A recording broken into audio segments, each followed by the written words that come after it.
오늘은 유독 사람들과 가까이 지내는 것을 어려워하는 사람들의 특징을 알아보고 어떻게 이러한 성격을 바꿀 수 있는지 그 방법을 알려드리도록 하겠습니다. 끝까지 봐주세요. 안녕하세요. 놀신 몸장입니다. 오늘은 나는 왜 혼자가 편할까? 라는 책을 통해서 관계를 맺는 것을 어려워하는 사람들에 대한 이야기를 해보도록 하겠습니다. 제 주변에 유독 이런 사람들이 있어요. 누군가와 사귈 때 그 사람의 하나하나에 굉장히 집착하는 사람. 예를 들어서 카톡이 조금 늦어져도 굉장히 불안해한다거나 상대에게 불같이 화를 내는 사람들이 있습니다. 그리고 또 어떤 유형의 사람들은 하루 정도는 카톡이 없어도 마치 아무 일도 없었다는 듯이 쿨하게 행동하는 사람들이 있죠. 이렇게 인간관계를 맺는 사람들의 성격 유형을 두 가지로 나눠서 볼 수 있습니다. 상대에게 과도하게 집착하는 불안애착, 그리고 아예 혼자가 편한 회피애착. 물론 안정된 애착을 맺는 안정애착도 있지만 이것은 지금 굳이 언급하진 않겠습니다. 만약 여러분이 누군가와 가까운 관계를 맺을 때 그 사람의 말이나 기분 하나하나에 크게 좌우되고 상대에게 버림받을지도 모른다는 생각이 들고 있다면 불안애착이라고 볼 수 있어요. 반대로 내 주변에 친구도 별로 없고 누군가와 가까워지는 것이 왠지 모르게 불편한 일이라는 생각이 든다면 회피애착의 성향을 가지고 있다고 볼 수 있습니다. 이렇게 얘기하면 누군가는 이렇게 말할지도 모르겠어요. 어차피 사람 때문에 스트레스 받지 않으니까 회피애착이 좋은 거 아닌가요? 라고 말이죠. 하지만 그렇지 않습니다. 회피애착도 마찬가지로 마음 깊숙한 곳에 버림받을지도 모른다는 두려움 때문에 자기가 먼저 선을 긋고 관계를 맺지 않는 유형이니까요. 그래서 회피애착은 항상 외롭고 고립될 수밖에 없습니다. 오늘은 이런 회피애착에 대해서 중점을 두고 얘기해 보도록 할게요. 그렇다면 이러한 성격은 왜 만들어지는 걸까? 책에 따르면 4분의 1 정도는 유전적인 요인이지만 4분의 3 정도는 양육 환경, 다시 말해서 우리의 어린 시절에 결정된다고 합니다. 특히 이런 성격은 아주 어린 시절, 태어나서부터 1살 반까지 일관된 사람부터 보호를 받는지가 굉장히 중요한 요인이라고 해요. 실제로 네덜란드의 판데르베임 연구진은 생후 6개월 된 신생아들 중 신경질적이고 잘 우는 아이들을 두 그룹으로 나눠서 한 그룹의 아이들에겐 평범하게 대하고 다른 그룹의 아이들에겐 아이들의 반응에 적극적으로 응대해 주었다고 합니다. 그러자 생후 1살이 되는 시점에 극적인 변화가 나타나는데요. 적극적으로 대응해준 아이들의 애착 유형은 거의 대부분 안정형 애착으로 바뀌었다고 합니다. 물론 평범한 대응만 해준 아이들은 대부분 회피애착이었고요. 따라서 어린 시절에 어떤 양육 환경에서 자랐느냐는 우리의 성격 형성에 굉장히 중요한 요인이라는 것을 알 수 있습니다. 그렇다면 이렇게 물어볼 수 있겠죠. 이미 어린 시절에 형성된 성격 바꿀 수 있는 겁니까? 네, 바꿀 수 있습니다. 그렇다면 어떻게 바꿀 수 있느냐? 그 전에 실제로 여러분이 어떤 유형의 성격인지 약식 검사를 통해서 파악을 해보고 그 방법을 알아보도록 하겠습니다. 자신에게 맞는 선택지에 체크를 해주세요. 늘 냉정하고 쿨한 편입니까? 알던 사람과 헤어져도 금방 잊는 편입니까?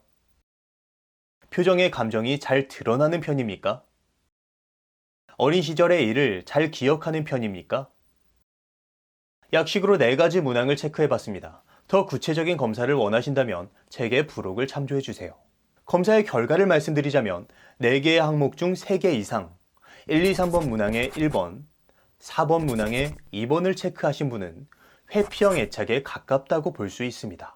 자, 여러분은 어떤 결과가 나왔나요? 만약 검사의 결과가 여러분을 회피형 애착이라고 말한다고 해도 너무 좌절할 필요 없습니다. 사실 고백하건대 저도 회피형 애착에 가깝거든요. 하지만 중요한 것은 이런 성격 유형에 좌절되는 것이 아니라 나의 이런 부분을 인정하고 어떻게 변화시켜 나가는지가 더 중요한 포인트라고 할 수 있겠죠. 그렇다면 실질적으로 성격을 어떻게 변화시킬 수 있냐? 먼저 회피형 애착을 가진 사람 자체가 이상한 사람이 아니라는 것을 알아야 합니다. 상당히 많은 사람들이 회피형 애착을 띠고 있고 심지어는 유명인들 중에서도 회피형인 사람들이 상당히 많습니다. 다시 말해서 회피형 애착이 사회적으로 동떨어진 이상한 존재가 아니라는 거예요. 시력이 나쁘면 안경이나 렌즈를 껴서 보완을 하면 되듯이 우리가 회피형 성격이라면 심리학을 통해서 마음에 안경을 맞추면 되는 겁니다. 더 좋은 점은 뭔지 아세요? 시력은 회복하기 어렵지만 마음은 회복될 수 있다는 점이죠. 그러기 위해서는 첫 번째, 심리적 반전을 이용하세요. 우리는 불쾌한 경험을 했을 때 두 가지 심리를 경험합니다. 첫 번째는 문제 상황을 회피하려는 심리. 두 번째는 그런 상황을 회피할 수 없을 때 나타나는 거부 반응. 첫 번째 심리는 불쾌한 경험을 했을 때 누구나 경험할 수 있는 심리입니다. 하지만 한 걸음 더 나아간 두 번째 거부 반응은 내가 회피하는 것을 정당화시켜요. 예를 들어서 인간관계에서 무시당하거나 조롱당해서 상처받은 사람이 다른 사람을 만나는 자리에 가려고 할 때 심장이 두근거리거나 늦잠을 잔다거나 혹은 발작을 일으키는 식의 거부 반응을 하게 될 수 있다는 겁니다. 이러한 몸의 거부 반응은 나의 회피를 정당화시키는 역할을 하죠.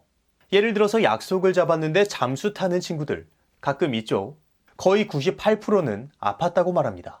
그런데 이런 아픔이 사실이라고 하더라도 어쩌면 무의식에 의한 거부 반응일 수도 있다는 거예요. 예전에 우리가 학교 가기 싫었을 때 갑자기 몸이 아프거나 머리에 열이 나거나 이런 경험 한 번쯤 하신 적 있잖아요. 저만 그런가요? 어쨌든 만약 이러한 특정 상황마다 몸에서의 증상이 나타난다면 확실한 거부 반응이라고 말할 수 있겠죠. 그렇다면 이렇게 회피하기 위한 거부 반응이 올라올 땐 어떻게 해야 되냐? 책에서는 이렇게 말하고 있습니다. 지금 내가 심리적인 부담감에서 도망치는 것은 당장 나에게 이로울지 몰라도 인생이라는 넓은 시야에서 돌아본다면 오히려 해로운 일이라는 사실을 깨닫는 것. 자신이 하고 있는 행동이 오히려 나의 가능성을 좁히고 도망치는 행동이라는 것을 스스로 깨달아야 한다고 말이죠. 따라서 회피를 극복하는 과정이 필요합니다.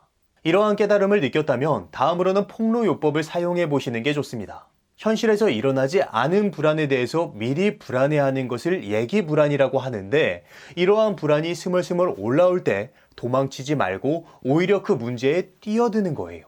그리고는 가장 최악의 상황을 상상하여 용기 내서 얘기해 보는 거죠. 그런 최악의 상황일 때 얼마나 힘든 기분이 드는지, 슬픈 기분이 되고 최악의 감정이 느껴질지 느껴보고 음미해 보는 겁니다. 실제로 이런 연습을 하면 처음엔 괴로움과 슬픔에 압도당할 것만 같은 기분이 들지만 계속 상상을 하다 보면 마음 한편에서 이런 생각이 듭니다. 그리 무섭지 않을지도 몰라. 생각보다 별 문제 아니었네. 라는 생각 말이죠. 왜? 환상은 부풀려지기 마련이니까요. 우리의 마음속, 거부당하거나 버림받을지도 모른다는 불안감 자체에 뛰어들어서 그 자체가 허구라는 것을 탐색해보는 작업입니다. 마치 어두운 그림자가 사실은 아무것도 아니었다는 것을 깨닫는 것처럼 말이죠. 이것을 폭로요법이라고 책에서는 소개하고 있습니다. 이렇게 여러분이 느끼는 세상의 불안에 맞서서 마음의 편안함을 찾으셨으면 좋겠습니다. 자, 오늘은 나는 왜 혼자가 편할까? 라는 책을 보면서 회피애착 성향을 가진 사람들에 대한 이야기를 했습니다. 더 구체적인 내용이 궁금하신 분들은 책을 참조해주세요. 그럼 오늘의 심리학은 여기까지 하도록 하겠습니다. 다음에 다시 봐요. 안녕.